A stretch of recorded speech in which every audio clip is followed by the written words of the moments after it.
Ça va les amis? Ah ouais, c'était un beau match. Hein. T'as les deux buts qui prennent Milan en plus, t'es en train de les insulter. Tu vois les deux buts de merde que tu prends. C'est pas possible de prendre des buts comme ça à ce niveau-là, la vérité. J'avais envie de les insulter. Tu vois le premier but avec la touche, tout.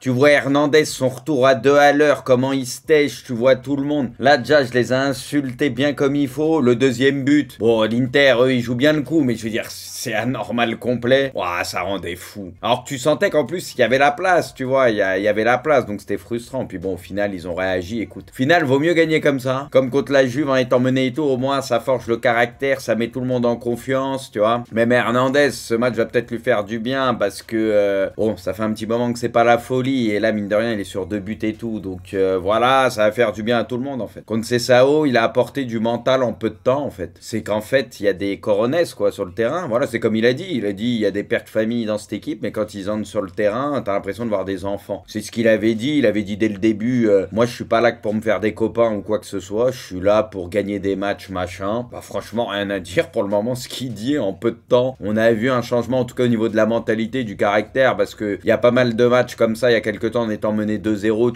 c'était fini. Ce Milan-là est incapable de revenir, la vérité. Et là, tu sens que, bon, allez, ouais, ça apporte de la grinta, du mental. Même les joueurs, tu sens, il se passe quelque chose, tu vois. La dalle et tout, donc voilà. Maintenant, faut finir top 5 en championnat en se disant que le 5e sera peut-être aussi en LDC. Enfin, faut se qualifier en LDC. Vas-y, faut remonter au classement. Sur la Fio, la Lazio, qui ont perdu des points. La Juve, on voit que c'est bancal aussi, mine de rien, ça avance pas des masses. Donc, tu peux remonter aussi. Et puis après, bah, on verra avec la Coupe d'Italie, la Ligue des Champions, tu peux te faire un petit parcours sympa, qu'il se passe quelque chose au moins cette année, et voilà. Par contre, les gars, mais vraiment, on en parle à chaque fois ici, mais bon, l'entrée de Léao, elle est incroyable. De toute façon, Léao, depuis qu'il a chauffé le banc, fait les 3-4 matchs sur le banc, après, contre le Real, il s'est passé quelque chose, et on l'avait dit, ça lui a fait du bien. Tu pourras pas le refaire complètement, des fois, sur son replacement défensif et tout, ça sera pas ça, et même très souvent, mais ça, on le sait. Mais au moins, encore une fois, dans l'attitude, etc., les responsabilités qu'il prend, il est bien mieux depuis qu'il a chauffé le banc. Donc ça, c'est très bien, et son entrée, elle fait une diff de fou. Son entrée, elle fait très mal, et dans tous les bons coups, il pèse énormément. Mais les gars, encore une fois, Pulisic, les gars, ce mec-là,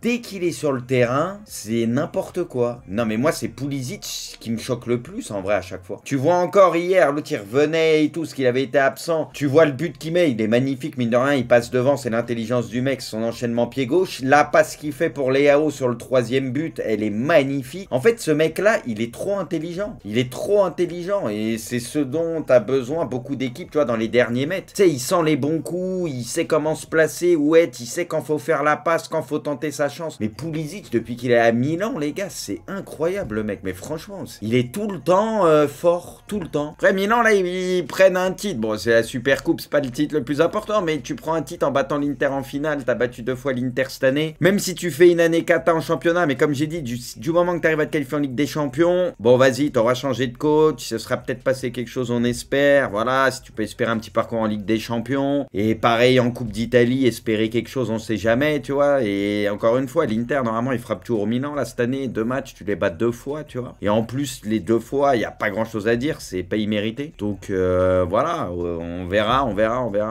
Le match était beau, en tout cas, tu vois. Tu vois, et la programmation, bon, on va pas comparer un match entre l'Inter et le Milan et Monaco et Paris, mais je veux dire, la programmation du match entre Paris et Monaco, déjà que la Ligue 1, c'est pas ce qui est le plus regardé au monde. C'est un match qui est quand même assez déséquilibré sur le papier, parce qu'il y a quand même une grosse diff à la base entre Monaco et le PSG. Le match, tu le fais en même temps qu'un Liverpool United. Bref, il n'y a pas grand-chose qui a de sens. Là, tu vois, je suis désolé, mais la Super Coupe d'Italie, bien que ce soit que la Super Coupe, etc., bon, il y avait de l'oseille à prendre, donc c'était important quand même pour les clubs. Mais tu regardes, tu as eu quand même des matchs de fou. Le Juve Milan, match de fou. Bon, l'Atalanta avait fait un peu tourner contre l'Inter, etc., mais t'as eu des belles affiches, t'as eu une finale de taré, tu vois, il n'y avait pas de match en face, vous voyez ce que je veux dire? C'était, pour le coup, c'était, je trouve, une belle vitrine, tu vois. Ils ont bien fait leur truc pour ça. Personne ne fait pire que Trent. 30, c'est le nombre de fois que l'Anglais s'est fait dribbler cette saison. T'as lui... Il fait juste acte de présence des fois défensivement. Dans les 5 gros championnats, aucun défenseur admet un pire bilan. Tu sais ce que tu gagnes offensivement avec lui, ça c'est clair. Mais par contre, tu sais aussi ce que tu vas perdre, quoi. Donc dans la balance, voilà, quoi. Faut regarder en fonction de l'équipe. Tu vois, il peut convenir dans une équipe comme Liverpool la plupart du temps, mais il y a d'autres équipes où pour moi ça peut être un massacre. On l'a vu quand Liverpool ça tournait moins bien et tout, tu vois, qui subissaient plus, qu'ils étaient en position moyenne plus basse. Trent, il était pas en confiance, même offensivement, il était moins bon et tout. Et il était mauvais tout court. court, tu vois. Donc lui, il est vraiment fait. Par contre, s'il est dans une équipe qui est assez forte, etc., qui va récupérer le ballon assez rapidement, qui aura quand même plus le ballon que l'inverse, qui joue assez haut, il a une position moyenne assez haute, tu seras très bien. Par contre, si c'est l'inverse, t'es très mal. L'OM vice Kamaka. Mais les gars, mais l'OM, ils suivent ma partie fut ou c'est comment? Poto, Luis Felipe, Scamaca et Imkassif, si juré, ils suivent ma partie, pas fut, mais FM, y a un problème là. Talisca bientôt, mais non, mais faut arrêter. Par contre, l'OM ces derniers temps, c'est vrai qu'ils sont sur des joueurs et ça va vite et tout, tu vois. Comme Luis Felipe, dès qu'on l'a appris, ça a été finalisé très vite. Bon, ils avaient travaillé le truc depuis quelques temps déjà, mais c'est vrai que ils sont ouverts à une autre catégorie de joueurs ces derniers temps. Lautaro ouvre le score. Franchement, tu te fais avoir, mais regardez. Regardez la touche. Eux, ils ont raison, l'Inter, ils jouent vite. Ça dort là sur le côté avec Jiménez, Emerson et tout. Et regardez le retour de Hernandez qui va à 10 000 à l'heure. Hein. Regardez, moi, il m'a rendu ouf. Je crois que c'est le truc qui me rend le plus ouf sur l'action. Regardez. Alors qu'il va à 10 000. Regardez son retour de merde. Là, il fait un peu l'effort, mais encore. Et après, bon, il se tège. Mais voilà, il est tellement nonchalant, franchement. Ah, il m'a rendu ouf sur le coup. Et après, bon, bah, Lautaro, lui, par contre, il joue parfaitement le coup, ça n'a rien à dire. Pulisic, quel monstre. Regardez les déplacements de Pulisic. Bon, là, la passe, elle est belle aussi. Il a pris l'info, mais regardez à chaque fois les déplacements de Pulisic. Tu vois, et là, le petit contrôle, il enchaîne vite. Pulisic, c'est trop, c'est trop. Tout paraît simple, mais en fait, c'est pas simple, tu vois. Dans le foot, c'est ce qu'il y a de plus dur à faire, c'est les choses simples, entre guillemets. Il fait tout ce qu'il faut faire. Joyeux anniversaire à Eden Hazard, putain. Quand tu vois son âge, les gars, il a que 34 ans, Hazard. Oh là là. Lui, ces dernières années, elles ont tellement été éclatées. Il a que 34 ans. Normalement, le mec, il devrait... S'il avait eu une hygiène de vie correcte et tout, s'il avait été un peu plus sérieux, ça serait encore un très bon joueur de foot au moment où on parle, vous voyez ce que je veux dire? Putain, il a que 34 ans, quoi. Et le mec, il était fini pour le très haut niveau déjà depuis pas mal d'années, mine de rien, depuis quelques années, tu vois, c'est terrible. Gyökeres prévoit de quitter le Sporting cet été, ouais, parce qu'on s'en doute bien. Les clubs intéressés sur le Barça, oui, mais avec quel argent? United, bon ça, il y a le coach et tout, son coach, donc oui, ça a du sens, on va dire. Hein. City, ok. Le Real et le Bayern surveillent aussi sa situation. Les gars, vous le voyez où? Pour le joueur, je parle et les besoins des équipes en question. United, c'est vrai que United, c'est un peu l'évidence, parce que bon, l'équipe tourne pas de ouf. Bon, même s'ils ont testé des offensifs ces derniers temps, hein, ils ont des joueurs, mais bon. Tu sens qu'il y a la connexion avec son entraîneur et tout. C'est vrai que ça semble être l'évidence. Puis s'il va là-bas, il y a de fortes chances hein, qu'il soit titulaire indiscutable, sauf s'il flop, hein, mais il partirait pour être titulaire indiscutable, bien sûr. Le Real, non, ça serait pas bon pour lui, parce que bon, il y a embouteillage devant. Et City, ouais, mais City, depuis le départ d'Alvarez, tu vois, tu sais, ils ont pas ce deuxième neuf, entre guillemets, même si Alvarez, il pouvait occuper différents postes. Le truc, c'est que oui, celui où normalement, hein, il connaît le coach, tout ça, et là où il y a des places à prendre pour sûr, oui, c'est sûr que United, ça semble être le choix le plus évident, même si c'est une équipe qui tourne pas bien, tu vois, bon, c'est vrai que ça semble être United. Son prolonge, putain, Son, il était en fin de contrat, en vrai, ça aurait été bien de le voir ailleurs pour finir sa carrière, peut-être. Après, bon, au moins, on se souviendra beaucoup de lui à Tottenham, tranquille, mais ça aurait été jusqu'au bout, là, à Tottenham. Hein. Mais bon, quand même, tu vois, bon, ça sent Tottenham, et à la fin, il partira, je sais pas où. En MLS, ça se trouve, ou même en Arabie Saoudite, prendre de l'oseille, j'en sais rien. Les équipes intéressées par Rashford cet hiver. Club de pro, ils sont pas pris la tête. Club de première ligue au pluriel, ok. Ouais, ça parle beaucoup de Dortmund, Milan, ça parle un peu de la Juve. Mais la Juve, ça reparle beaucoup de Zirkzee, j'ai l'impression aussi. Après, vas-y, AC Milan en prêt, vas-y, hein, prêt, option d'achat, au moins tu prends pas de risque. Tu vois comment ça se passe. Ça peut pas faire de mal. Si jamais ça se passe mal, bah il retournera là-bas et puis voilà. Hein. Moi en soi, ça me dérangerait pas des masses. Oui, c'est parce que la décision de Dédé, bon, on est content les gars. Hein. Je veux dire, on va pas oublier qu'on a fait des bonnes choses quand même avec lui. Hein. Malheureusement, il y a eu une finale Euro, une finale Coupe du Monde perdue, mais on a aussi gagné une Coupe du Monde. On est allé très souvent dernier carré minimum des grosses compètes. Après, on s'est souvent emmerdé dans le jeu, mais les résultats étaient là. Maintenant, ces derniers temps, on a quand même moins de résultats et le jeu, on s'emmerde quoi. Puis tu le sens, il s'embrouille avec des joueurs, tu le sens que ça vit un peu moins bien du côté de l'équipe de France, et sûrement aussi pour ça que Grisou s'est cassé, etc.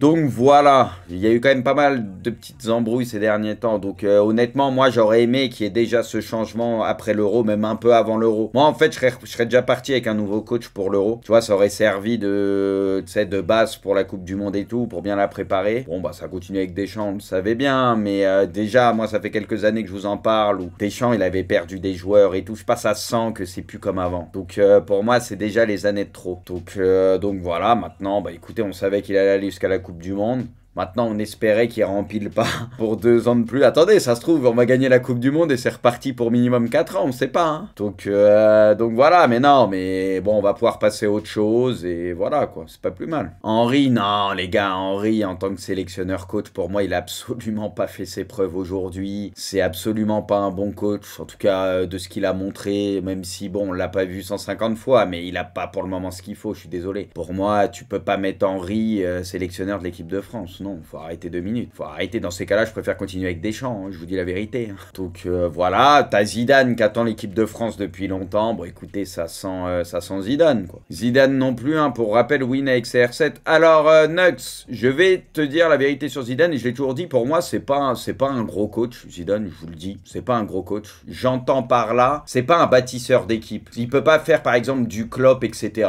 Pour moi, il est pas fait pour ça, il a ses limites. Par contre, Zidane, tu lui donnes le Real, comme tu dis, avec les gros joueurs qu'il y avait, il va être respecté des joueurs, il connaît le foot, donc il va être capable, tu vois, de s'en sortir, mais avec un groupe déjà très fort. Tu vois ce que je veux dire? Par contre, c'est sûr que s'il doit refaire une équipe de A à Z, etc., là, ça va être compliqué pour lui, mais l'équipe de France, il y a le matériel, il y a les joueurs qu'il faut, il est respecté par les joueurs, donc pour moi, ça peut bien se passer. Après, Zidane, tactiquement, tout ce que tu veux, machin, il a des limites. Je veux dire, je pense que c'est pas un grand coach. Je pense, voilà, mais après, il a ce truc, oui, il sait gagner, il gagne toujours, et il sera respecté des joueurs, donc ça peut bien se passer en équipe de France. Ça peut bien lui convenir en fait. Voilà, et c'est pour ça d'ailleurs qu'il a toujours voulu que le Real ou l'équipe de France, tu vois. Il est assez intelligent peut-être pour connaître ses limites, savoir ce qui est bon ou mauvais pour lui et pas se mettre dans un bourbier, vous voyez ce que je veux dire? Parce que même quand ça en parle à la Juve, mais la Juve c'était bancal et tout, tu vois, pour moi c'était pas fait pour lui ça. Donc il sait attendre, être patient et prendre des bonnes opportunités qui lui correspondaient. Ça, c'est faire preuve d'intelligence. Mais du coup, ça sera, pour moi, ça sera Zidane. Je vois pas qui ça peut être d'autre. Le PSG s'intéresse à Rodrigo Mora pour l'été prochain. Aucune offre ferme n'a été faite pour le moment, mais Luis Campos a commencé la démarche entourage du jeune joueur portugais de 17 ans. Ça donne quoi, les gars, pour ceux qui connaissent, qui suivent un peu? Bon, c'est que 17 piges, mais pour ceux, ouais, j'avoue, ça va faire l'équipe du Portugal bientôt. Bon, après, il y a une bonne filière. Hein. Puis bon, les joueurs portugais, bon, il y a beaucoup de valeurs sûres. Hein. T'es rarement déçu, en vrai. Il y a des très bons joueurs. Donc, écoute, si le PSG, ils ont une filière portugaise, on va pas voir ça comme une mauvaise chose, c'est bien. Ouais, vraiment un petit crack très intéressant, ok. Benzema, ouais, ils ont gagné. Le contrôle, là, le contrôle, il est incroyable. Et même là, la petite feinte, là, de tir. Et tac. Ah, c'est ça la classe. Ce que Benzema a et que peu de joueurs ont, tu vois. Tac. Le sang-froid, les petites feintes, ne pas s'affoler, le temps s'arrête dans la surface. Newcastle, ça pose 0-2, ouais. Mais bon, aller rattraper les 2 buts là-bas au retour, ça va être compliqué. Hein. Ah, Newcastle, ils sont sur une dynamique, une série, les poteaux, c'est... Ah, ils ont une équipe, là, quand ça tourne bien comme ça, avec le milieu, l'attaque qu'ils ont, c'est... 7 victoires consécutives sur les 7 derniers matchs. C'est beau, hein. Puis il y a du Aston Villa, bon United, même si c'est United, Tottenham, ils aussi, ils sont pas dans une grosse forme, hein, mais quand même, tu vois, Arsenal, tout ça, faut enchaîner. Hein. Arsenal a tiré 23 fois au but pour ne cadrer que 3 fois. Et par contre, les gars, Newcastle, les dalleux, les gars, c'était fut, les blocs auto. Dès qu'Arsenal, ils étaient dans la surface, ça voulait tirer, il y avait 10 tacs qui partaient, il y avait un mur. Les joueurs de Newcastle, comment ils sortaient, comment ça jetait à chaque fois des chiens de la casse, moi ça je kiffe. Les mecs qui sont en mission comme ça se tèche dans tous les sens. T'as l'impression, t'as un mur en face, les mecs ils lâchent rien. Ils ont envoyé beaucoup de ballons au-dessus et c'est délicat, c'est très différent d'un ballon de première ligue, il faut s'y adapter car ils vont ah vas-y Arteta, je t'aime bien poteau mais commence pas à trouver l'excuse des ballons, on abuse. Ça les gars par contre ça c'est de la mauvaise foi, faut arrêter, c'est pareil pour tout le monde, non, on va doser quand même. Après ça peut être relou, c'est vrai, il peut y avoir un petit truc mais là le problème c'est que si tu gagnes le match et que tu dis par contre les ballons c'est relou, là on peut pas te tomber dessus mais quand t'as perdu forcément voilà. Nuno, ouais alors Nuno apparemment il veut pas prolonger à Paris, je sais pas il a l'air déter à chaque fois qu'on va passer des trucs. En fin de contrat en 2026, a une idée bien précise en tête, rejoindre United, putain. Le Portugais aimerait retrouver Amorim, ok. Putain les gars, perdre Nuno en fin de contrat, ça ferait mal quand même. Hein. Mais bon, apparemment il est déter. Hein. Le truc c'est qu'il va à United, bon après c'est la PL, il y a plus de kiff être en PL qu'en Ligue 1, avec un coach voilà, qui connaît machin, mais pour United on verra dans 1 an ce que ça va donner, mais oui c'est sûr que c'est... Il veut juste une augmentation de salaire, je pense pas, bah non, parce que l'augmentation de salaire, vu qu'il est en fin de contrat en 2026, il l'aurait eu là à son augmentation de salaire. Le PSG, je pense, lui propose plus. Ils sont prêts à lui proposer plus. Hein. C'est juste que United est prêt à lui proposer plus ou moins la même chose, je pense. Et bon, bah, il préfère aller en PL à United, c'est tout. Ceci, c'est les blessures. Alors, par contre, maintenant qu'on a dit ça, tu vois la fragilité qu'il a en PL, avec le rythme qu'il y a en PL, le nombre de matchs, le physiquement, etc., les duels. C'est un super joueur, on est tous d'accord là-dessus. Est-ce que c'est le meilleur championnat pour lui? Je suis pas sûr. Tu vois, autant en Liga, ça aurait été très bien pour lui, je pense. La PL, mon vieux, avec les fragilités qu'il a jusqu'à maintenant. Officiel, le Stade Brestois continuera son aventure en Ligue des Champions au Roudourou. Bah voilà, bah maintenant tout est bien qui finit bien. Que ouais, il devait aller jouer autre part et tout. Bah au final, ça reste là-bas. Comment ça se fait, les gars? Du coup, il y aura des modifications qui vont être faites au vu des phases finales ou parce que je pense pas que ça a été accepté tel quel, puisque ça voulait pas au début, soi-disant, tout n'était pas aux normes. Pour les médias ou je sais pas quoi. Du coup, il y a des modifs qui sont prévus et voilà. Bon, après, tant mieux. Bah ouais, ça leur porte chance, ils sont bien là-bas, tant mieux.